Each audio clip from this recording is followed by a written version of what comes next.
Hello, my name is Adam Toby, and today we will be talking about Leave No Trace principle number 5, which is minimize campfire impacts. And if you recall from our discussion earlier, the hand signal for this one that can help us remember is it's 5, because it's the 5th principle. 5 fingers or 5 digits, and then we sort of just kind of wave our fingers like this and our digits like this to kind of, if we're creative and imaginative, it can remind us of a campfire.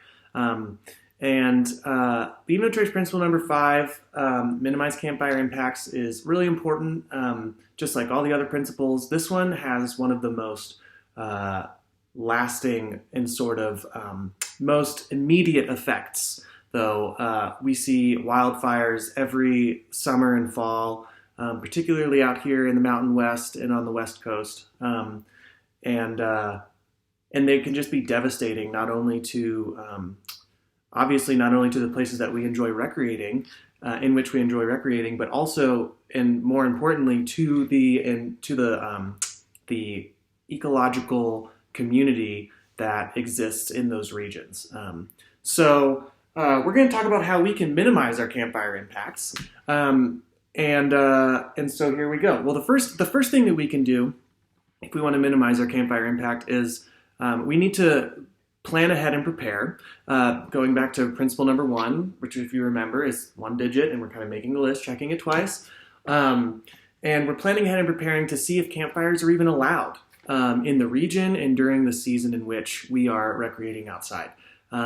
So if we're going to go to a national forest area, just either going to the website really quick and checking to see if fires are allowed, or making a quick phone call to the National Forest Service office in which we're going to visit. Obviously, if you're going to BLM land or if you're going to a state or national park, that's, contact those appropriate offices. But we just want to make sure that they're allowed at all. And if they are, then we can do a couple of different things. But I'm going to stick a pin in that, and we're going to come back to it because the best way to reduce to minimize our campfire impacts is to simply not have a fire.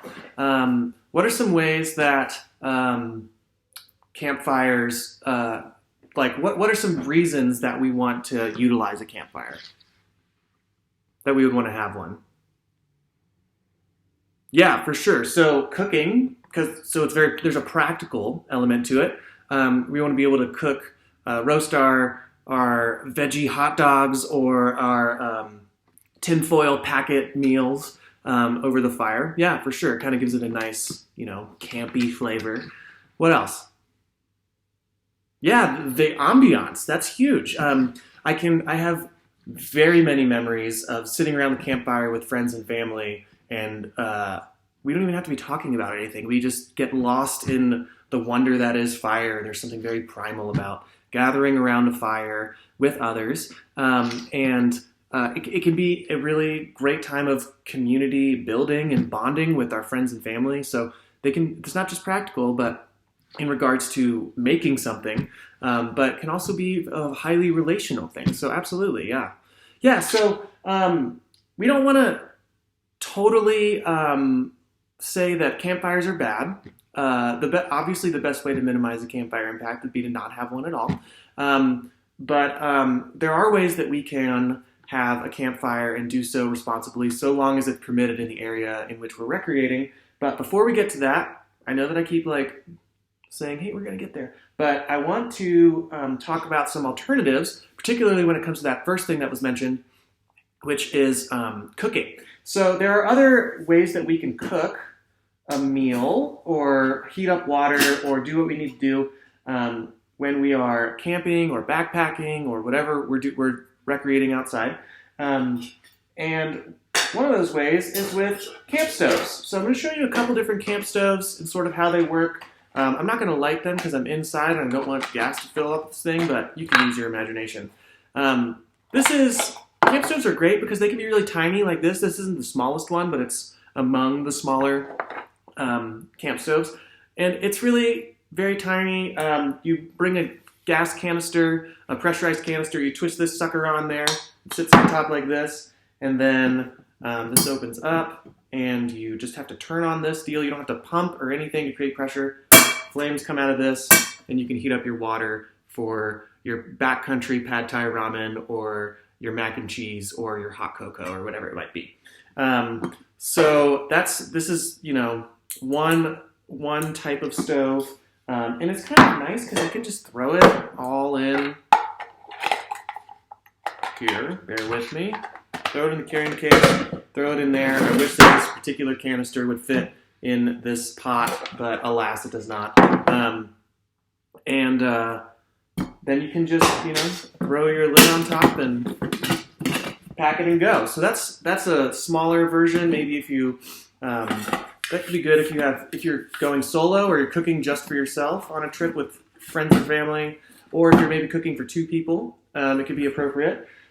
There are also larger stoves, like this one. This is more of a group stove if you're going to be cooking food for a larger group when you're enjoying the outdoors.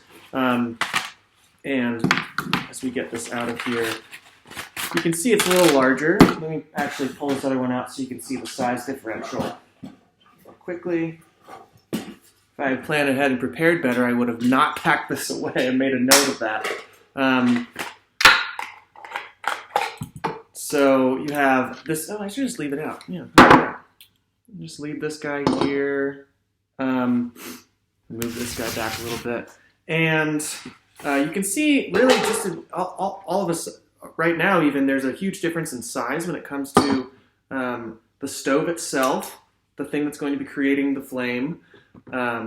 So there's a big difference between these two, obviously. And then it really gets different it really changes when you can see the difference in size when you start adding the fuel canister.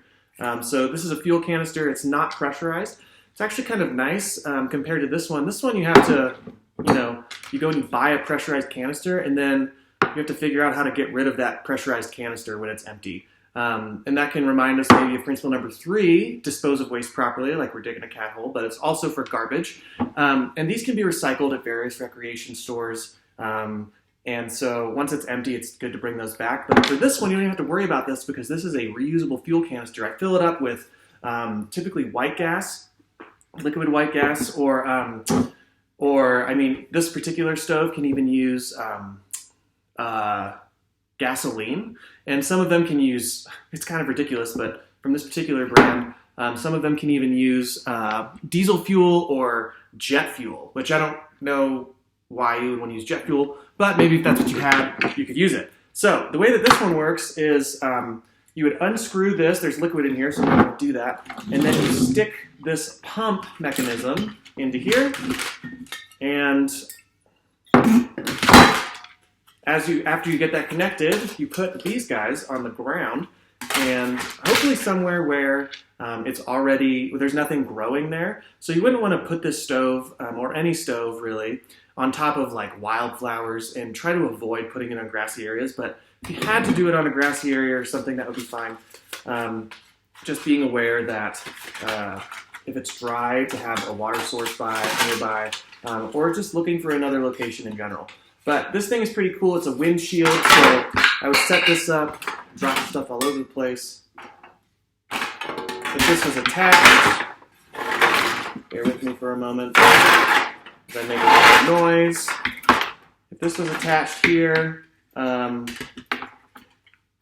would have this fuel canister attached to the back here, and this would close up, so it would create a complete closed system, and then I would light this, and then actually, not only is it a windscreen, but this foil would help to reflect the heat back towards whatever I'm heating up, so the pot or something, which would help it continue to get warmer and warmer. So that's pretty cool. That'd be better for a big group. You can fit a larger pot on this. I've used it for groups up to 12, 13 people, and it's worked just great. So those are just 2 examples of stoves. There are many other types that you can get. Those are 2 common ones. So that's how we could do the practical aspect of cooking food instead of using a campfire. But campfires rock. And sometimes, if we're allowed, we want to go ahead and make a campfire when we're either camping or for backpacking and it's allowed in the area. Again, that we've already checked. Let's see. So let's do like a little demo of how to build a Leave No Trace campfire. And again, this is just one way to do it. This is called a fire blanket, and well, that's what I call it. Really what it is just a retired piece of emergency bivvy, or an emergency shelter for a hotshot firefighter. And someone gifted this to me and said, hey, you could cut up this retired bivvy and you can use it as sort of a fire blanket on the ground. So, which this helps to not scorch the earth on which it's laid. It helps to reflect the heat back up, but also protect the earth from the flames of the fire. So, if you're wanting to build a fire, either out of necessity or because it's fun and you're allowed to in that area, you can utilize one of these. You can also utilize a mound fire. You can look that up, how to build one of those, or just make sure that it's already being used in an established fire ring. We've probably all seen different fire rings around different campsites, or maybe not campsites, where maybe the fire ring isn't supposed to be, but alas, it's there. So I'm not going to build a fire in here, so I'm just going to you're going to have to use your imagination. But let's see. If I was going to build a fire, I would try to find an area that doesn't have a lot of growth on it and put my fire blanket there to minimize the impact of perhaps it scorching the earth. I'm going to build my fire. I'm doing it TP style. You can do it however you want. Obviously, I'm building it here, and I'm going to put my little bit of, what else I got here? I'm going to put some stuff underneath to sort of get my fire going. And let me adjust this camera just a little bit. So I'm building my fire, and then I'm going to get my lighter, and I'm going to light it. Oh, what? Dang. I didn't actually mean to light that. But my fire's going, and as my fire's going, just use your imagination. This is red. This is fire. My fire's growing, and it's getting great. And I'm keeping it pretty much in the center of either my mound fire or my mound or my fire blanket. And I'm just leaving it there, and I'm kind of building it just large enough to be able to help me do whatever it is I need to do, whether that's cooking or if we just want it for a little bit of ambiance. We're not building a giant rager when we're building like a raging bonfire. When we are building campfires, a leave no trace campfire, we're just using it for whatever its intended purpose is. So here's my fire, it's great. And then, oh, you know what? It's time before I go to sleep. So what do I want to make sure that I do before I go to sleep or before I leave this campsite? Yeah, of course. I want to put this fire out. So I got my water, and I'm going to dump it on my fire, and my fire goes away, my sticks kind of get spread out, my ash, just ash now. Now, when is it okay to leave my fire? If it's still a little warm, can I leave? No. How about if I put my hand on the ashes, the wet ash soup, and it's still a little warm? What about that? No? Yeah, absolutely, exactly. Yeah, we want it to be cool to the touch. I want to be able to put my hand there and it's cool. It's not warm. It's not lukewarm. It's cool. So the way that we can do that, besides just pouring water on there, is then stirring, kind of making an ash soup, and then letting it continue to be cold. If we need to get more water, then we do so, and we dump it, and we call it good. So that's one way that we can make a campfire, or use a campfire, leave no trace style. So, and to recap, basically we want to do our best to, leave no trace principle number 5, minimize our campfire impacts. The best way to do that, again, is to utilize something else. To utilize a camp stove. And if you really want some ambiance, this is a little bonus. You can even create a little lantern with your Nalgene and a headlamp by just strapping it on the bottom and turning it on. It can act sort of as a focal point for your group. It's not quite as romantic or awesome maybe as a fire, but this is a nice little trick that we can do. So either cooking or for the ambiance, but that we can use other things. So we want to try to minimize our campfire impacts as much as we can.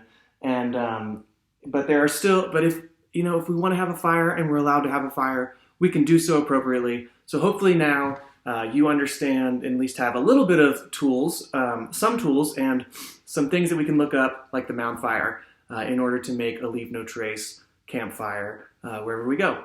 Thank you, and does anyone have any questions?